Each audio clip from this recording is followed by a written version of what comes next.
howdy there, Internet people. It's Belle again. So today, we're going to talk about pulling out of Paris and beyond. It's a guarantee that Trump will almost immediately pull the United States out of the Paris Agreement. He did it the first time, and he's promised to do it again. It's a campaign promise he can fulfill with relative ease.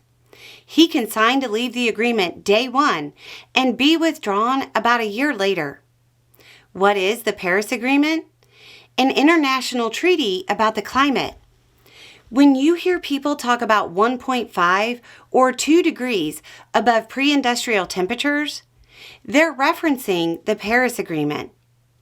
The agreement itself is legally binding, but most of the provisions really aren't. One of them is the required submission of a plan every 5 years. Ironically, Trump's administration will have to submit that regardless of him trying to withdraw. Most countries are relatively invested in the agreement and will continue to some degree without U.S. involvement, though they may take even smaller steps than they have been, and the steps being taken are nowhere near enough.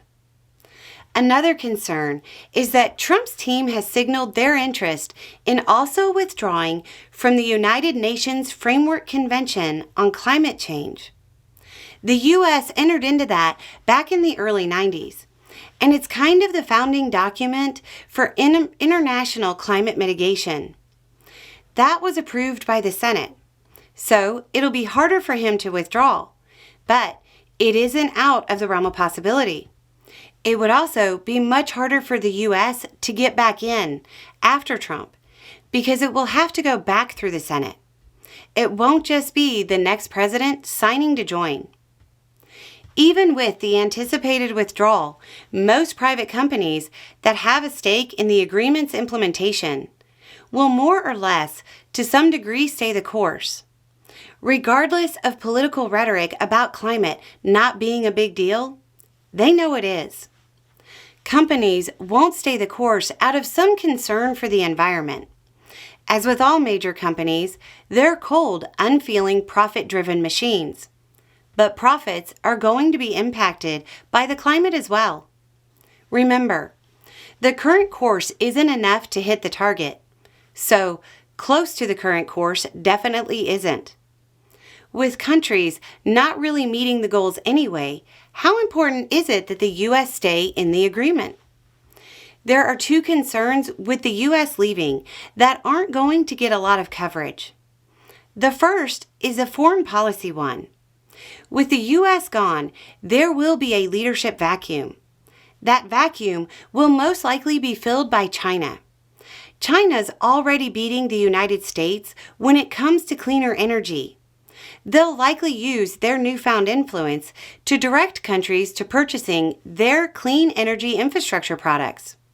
Or, more in line with Chinese foreign policy, they'll use the solar panels or wind turbines to exercise some soft power and get more access to markets, leaving the United States behind. Beyond that, on the foreign policy scene, it's going to show the world that the U.S. can't be counted on to follow the best evidence available on this issue, which will diminish its credibility on other issues. The other concern is more symbolic.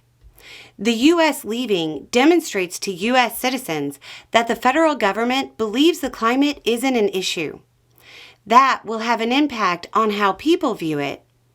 It's going to be that much harder to get people to act, to reduce their own footprint, or support local governments making the attempt, or to vote with their wallets when the federal government won't.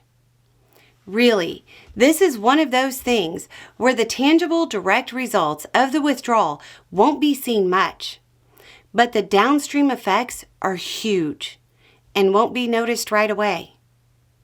Anyway, it's just a thought. Y'all have a good day.